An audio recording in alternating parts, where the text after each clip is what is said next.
Hello and welcome to Slade on Slade. This is my beautiful wife Leslie. I am Keith and today we're doing a secret shirt reveal. Coming soon is going to be The House of Ribbons, my first book in a series of 5. And today's topic is going to be how to write a villain. Surprise, it's the same shirt as the last video because we did these back to back. Whoops, I meant week to week. So you're getting a fresh new take on a shirt from the same last video. But this might be out of order, and hell, I could be wearing a bra. Ooh, can I have that like Madonna bra with the cone boobs? I'm not buying that bra for you. Fuck. My wife doesn't let me do shit.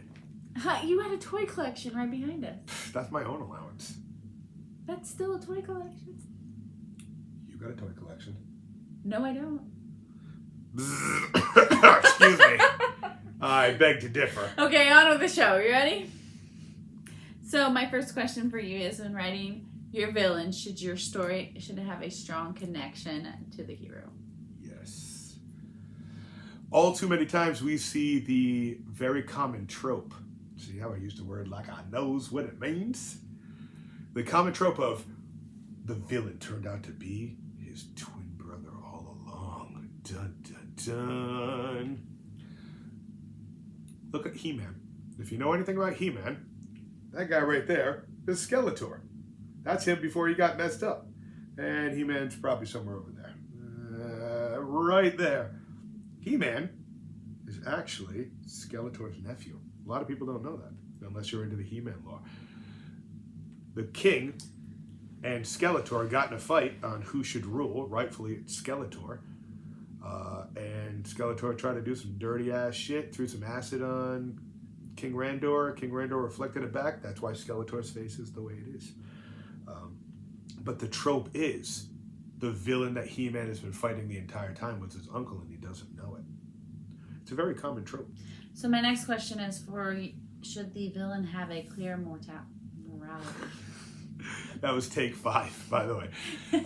Okay, so the villain doesn't have to be mortal, but the villain, and you're writing the villain, usually has their own set of morals. They're usually in the right, in their own mind. So when does a bad guy go, I'm actually the bad guy? That's some cartoon ass shit right there when Skeletor goes, He-Man, you boob. By the way, if you reference, hey, don't laugh, that's a spot on fucking impression. This is a cartoon thing where like the bad guy's like, I'm the bad guy. But in reality, okay, Hannibal Lecter didn't see himself as a bad guy. He saw himself as morally superior than others. And it's what made Silence of the Lamb really good. My next question is, should the villain be a worthy opponent? Yeah, it's so many times you see in movies, the villain is just like a janky, goofy, easily defeatable character. But he's wearing what's called plot armor. Okay? Why didn't he die? Plot armor. Literally and figuratively. And plot armor sometimes hides a weak story. But not every weak story is a bad story. Plenty of shitty stories out there that ultimately really good. Mm-hmm. So to answer your question, I'm so far off track, I don't know where it was.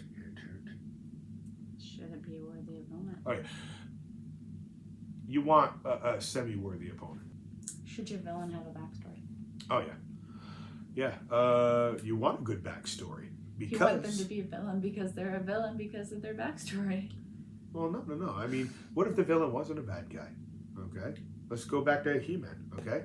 Skeletor, which is named Keldor, was the rightful ruler of Eternia, and his brother just kind of screwed him out of it. So he comes back with a sizable force, okay, and as the fates would have it, that he got his face burned off. Why? That's why the writers wrote it that way, okay? But how many times in history has the bad guy taken over? A good backstory for a villain can help you despise or empathize with that villain, and that's what you want. You want some form of connection.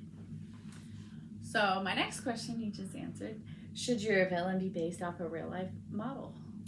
I mean, how many people really know a real life villain? You know? Well, you can also make like a villain to you is not a villain to somebody else. Yeah, I mean, Just like in many of the books, like really was Skeletor a bad guy, or was he not? It just depends on your point of view. well, he was kind of power mad, you know. So in essence, yeah, he's a bad guy.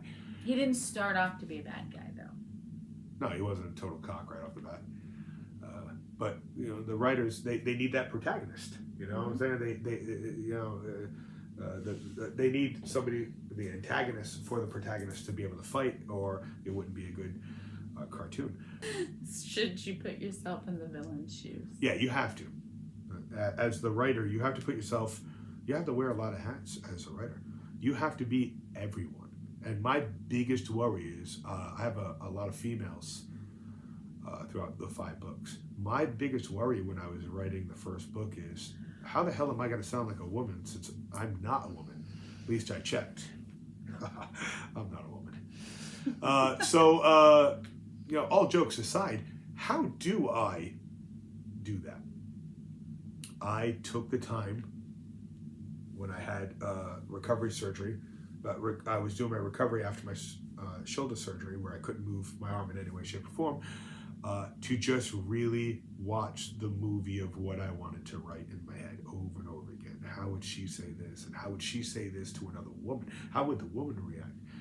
And I was about 10 chapters in, and my wife and 2 of her friends read it, and they said that I was spot on, which was my first very enjoyable accomplishment, being able to write as a separate gender voice. Everything else, other than that, for me, came relatively easy, but I got a lot of time being locked inside my own head. So, Your book fell. next question. Did I answer that question? Yes. I feel like I don't answer any of the questions now. You answered it perfectly.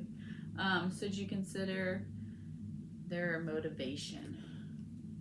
Yeah. Oh, sorry. This is part of a different kind of question. Yeah. Should you consider their motivation? Yeah, I mean, everybody's Right. motivated by something: greed, love, sex, violence, love for violence, love for sex. Wink. Yeah, their motivation has to be considered, because at the end of the day, if you got a really good character, that is going to play into why you care about that character. What is their motivation? Why are they trying to take over the world? Why are they trying to save the world?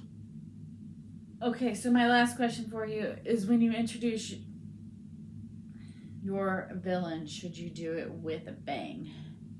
No, I didn't do that. Me personally, I didn't do that. Other people do it really well. I didn't. I introduced my villain as somebody who was spoken about. And he didn't arrive on the scene and just start mowing people down. It wasn't the Hobbit, where the Smaug, the dragon, just came in and just laid waste to shit. Okay?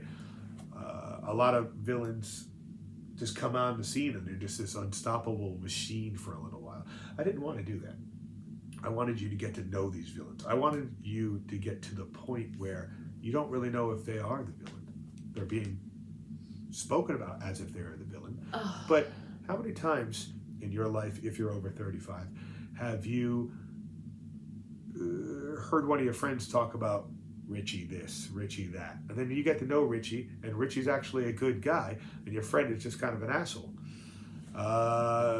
So every person who points to somebody who's the villain, somebody else could point and go, they're not a bad guy. So you know, in essence, you want to introduce the villain the way you want to introduce the villain. Remember, writing, you're the god of that universe. Do it the way you want. If you want your villain to just arrive on a scene and just massacre everybody, enslave everybody, go for it. If you want them to appear like Palpatine, Palpatine started off as a relatively good guy, okay? Senator rising up through the ranks, okay? It wasn't revealed till later that he was the big bad guy. Now, us as a viewer, we knew that, but the people that lived in his universe didn't know that, okay? So, did he arrive on the scene with a bang? No, he sauntered on, okay, as a good guy. When he revealed himself, that was the bang. Yep. So that is all the questions I have for you. Do you have any other advice you want to give the viewers on writing villains? No, write from your heart. Don't pull any punches. You know, write it the way you want. And if somebody tells you, now I'm not feeling this and I'm feeling that, don't delete anything. Put that shit in a separate notes page. Come back a month later. Okay? Remember, no one should critique you but you. Okay? And if they do critique you, them. That is all we have for you this evening. So if you like our content, go ahead and hit the like and subscribe button below. Ding, ding, ding. Ring something. And if you want to know more updates on the book and to know future videos that we are doing, go ahead and like us on Facebook, Twitter, Instagram. Hit me up on Twitter, because we know how much I go there. I never go there. My And wife does Tumblr. it all. Facebook! When I'm not getting in trouble. And that is all we have for you this evening. So, see you. Bye.